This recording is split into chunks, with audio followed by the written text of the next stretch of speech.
All right. Well, today what I'd like to talk to you about is capitalism, the way people are using the word, maybe how people should use the word, what it is they're on about when they're blaming capitalism or talking about capitalism. And this is going to be a little bit of a different video because we do kind of have what you might call a sponsor. So let's dive in.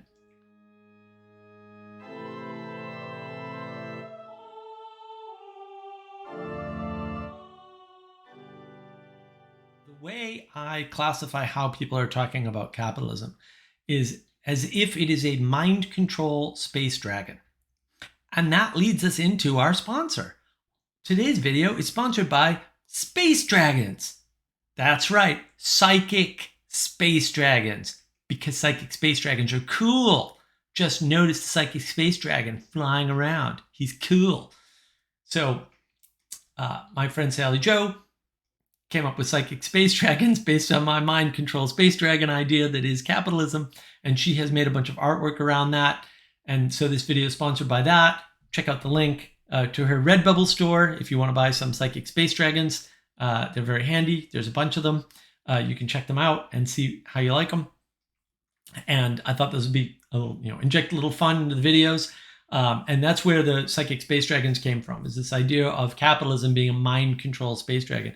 See, a lot of people, when they're talking about capitalism, they say, well, capitalism made people do this, and capitalism made me do that. And if not for capitalism, I wowould be doing this. And capitalism made Elon Musk wealthy, or whatever nonsense they come up with. And you may notice, I think it's all nonsense.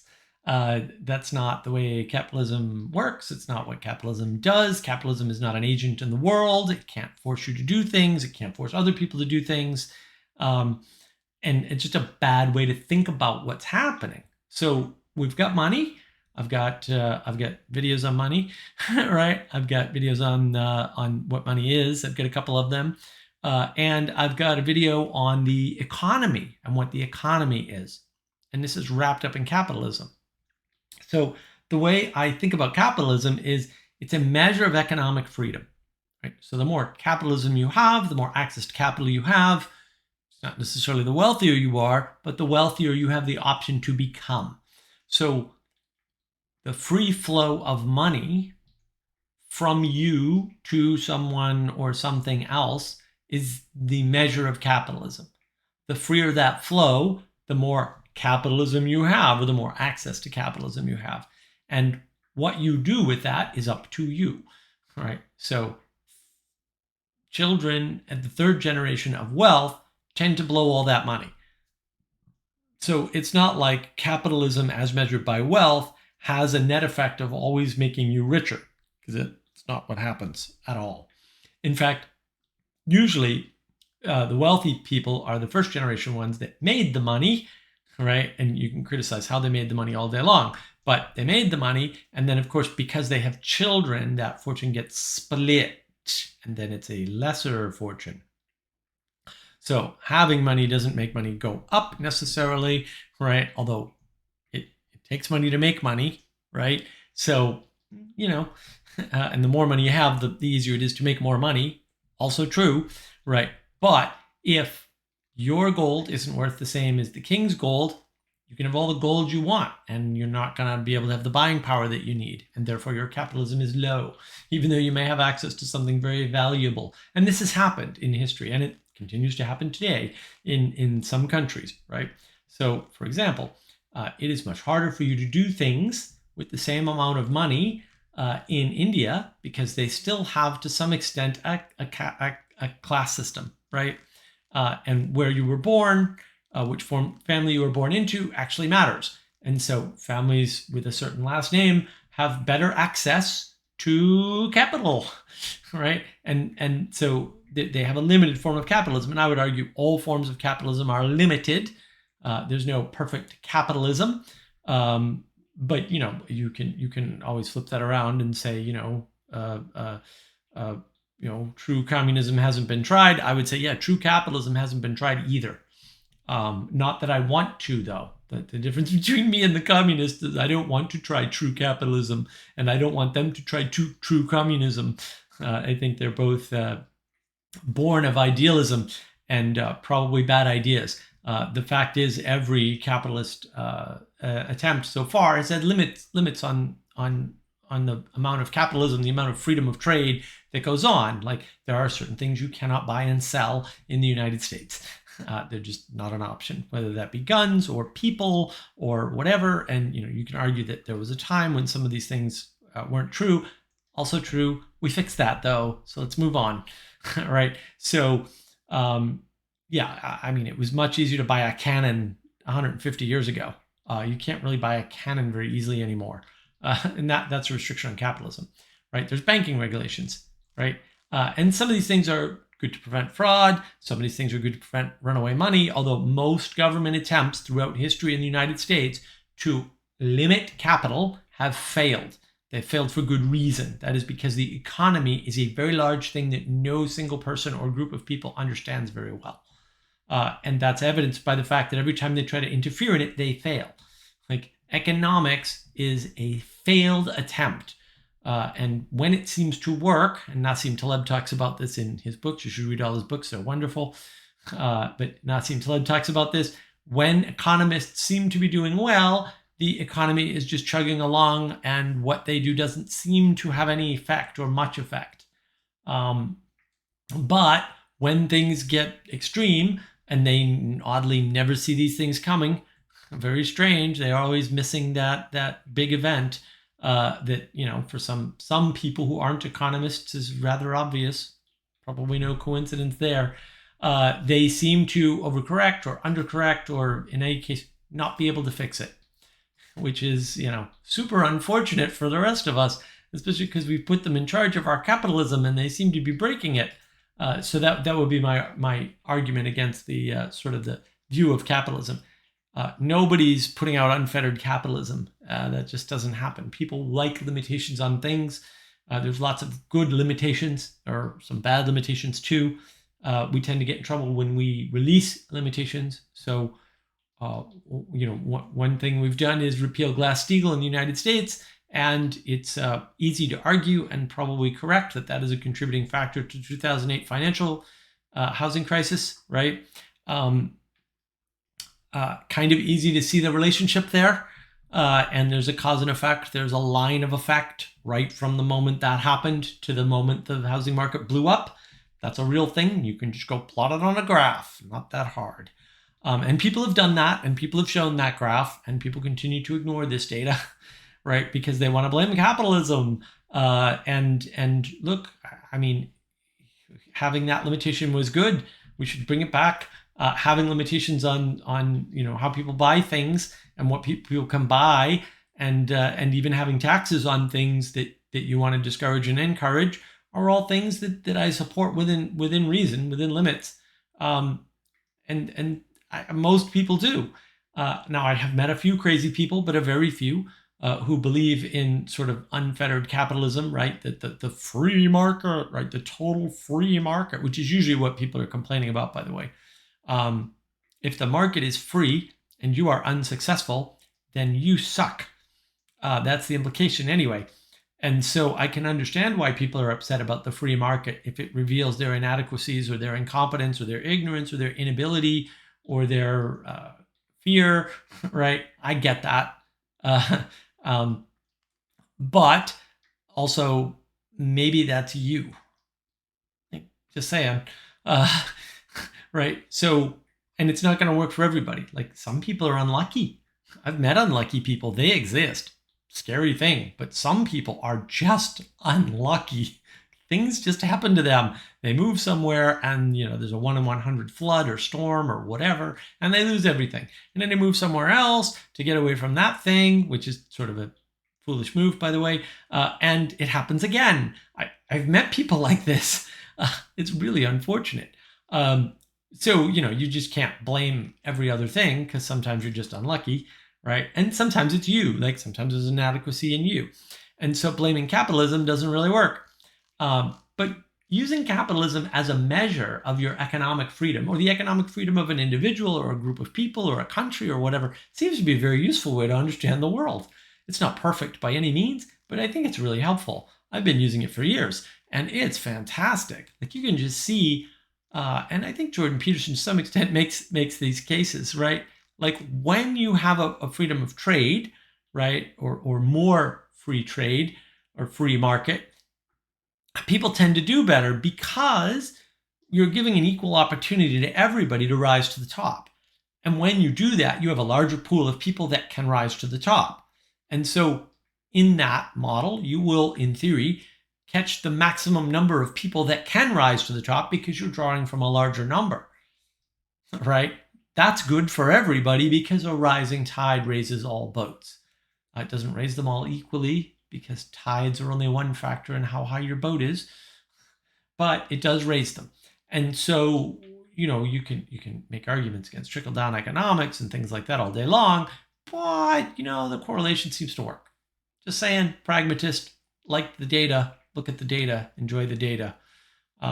So when we demonize capitalism and make it into a literal demon or a mind control space dragon, psychic space dragon, right? We're sort of making a mistake, right? We're trying to gin up an external force, right, where none is necessary to describe the world. We can just describe the world in terms of economic freedom, right? How free are you? How much capitalism do you have in any given moment? These are important questions to ponder. And using those models, I think you come up with a better descriptive model and an actual predictive model at scale. And I do mean at any scale you care to look at. And well, you're going to have to explain that, Mark. Yeah, for sure. So I think that if you look at something like Christopher Columbus, I think he had a high access to capital, right? Like his capitalism rating is really high. Why? Because he had the right contacts and connections to the people who had the most money, right? Roughly speaking, or at least the most money in his area, right? The king and queen of Spain. So he was able to use those connections to get that wealth assigned to him in a way that he could get boats and people and pay them all and provision up the boats and go across the ocean, right? And then do horrible things to the native populations. But then he came back and got punished for it too. So it wasn't a free ride for him. But there's a way in which his capitalism rating would be higher than the capitalism rating of the poor beggar on the street, right? Who just has access to the people that walk by him, right? So it's just been a very helpful framework for me to use, and I'm hoping maybe you can find it helpful too, right? But if you don't want to use it, look, I'll never know. Ignore my ideas. It's fine. It won't bother me at all. I'll never even notice. It's fine. But if you find them useful, use them. And just thinking about things in terms of access to capital and that being your capitalism rating and being able to scale that up to villages, to states, to cities, right? To all the way up to nations, right? Or empires even.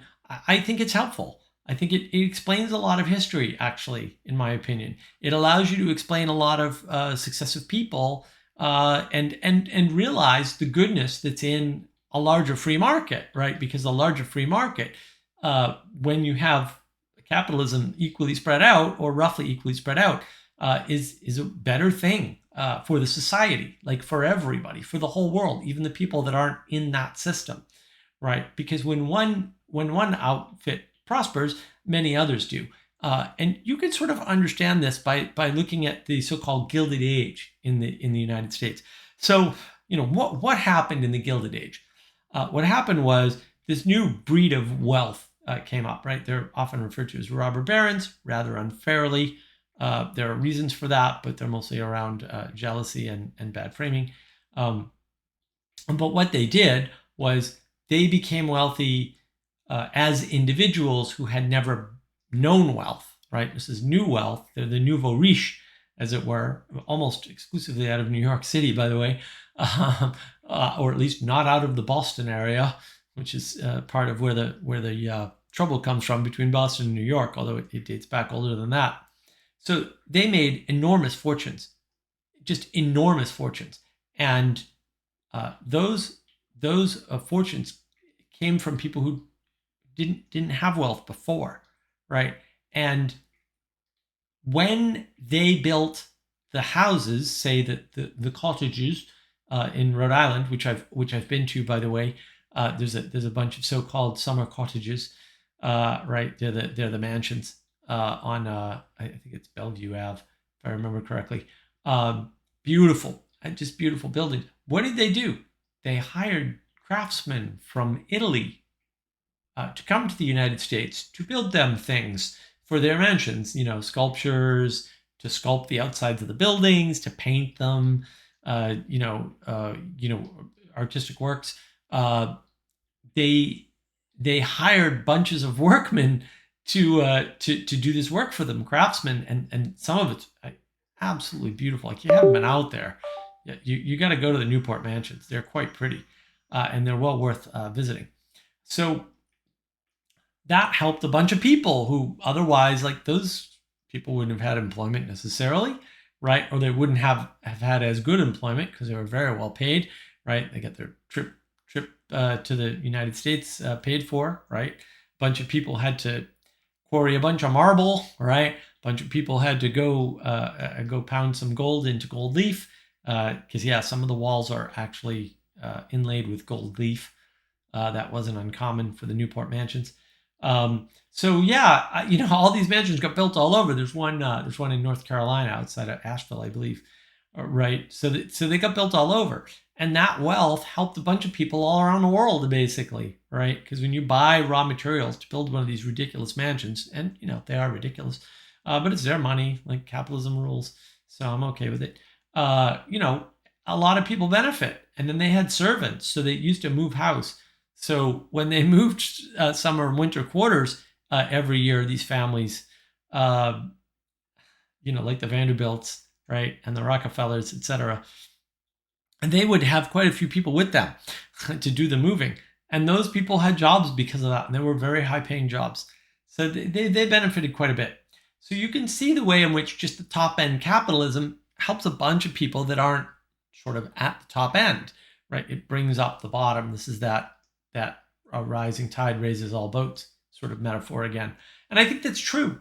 And so I think, we should be happy about the ability of any people with competence, and sometimes people get lucky and they're incompetent, and I could point to a bunch of people like that I think are like that, but that might be unfair, and it's certainly unnecessary because luck and unluck happens, right? Things happen, but it's more likely that more people with more competence will have more money than they would without free market capitalism, right? It's just mathematically certain at some point.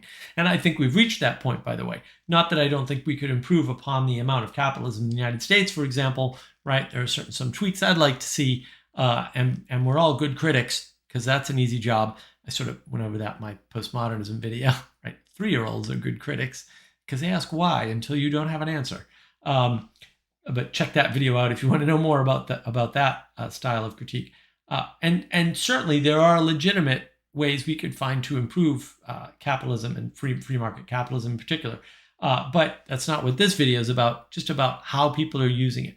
So I want you to listen carefully to how people are using it and see what it matches, right? See what those concepts match. Because in my mind, they match mind control space dragons. And they don't match anything useful for me to map the world and figure out why people like Elon Musk. And of course, I have a video where I mention that too. That's one of my ones on money. But it's a good video. You should check that one out because I think my thesis there is pretty solid. And look, for better or for worse, there's a capitalism thing out there, and we need to learn to understand it and have a good model for it so that we can take advantage of it so it works for us instead of against us. And if it's a mind control space dragon that's controlling other people to do things to us or preventing us from doing things, that's not a useful model in my mind. And I'm a pragmatist, so I like useful models. So hopefully that helps you. I know it's helped me for years and years. I've been using this conception, and it's really helped me to understand things and be able to get along better in the world and make smarter decisions in my life and be a little bit more relaxed about everything. Because I don't feel like I'm being controlled by the money around me or anything, or the flow of money around me. And it helped me to make some money. So, there's that too. So I just wanted to share that with you. And I want to thank you, as always, because you give me something much more valuable to me than capitalism, which is your time and attention.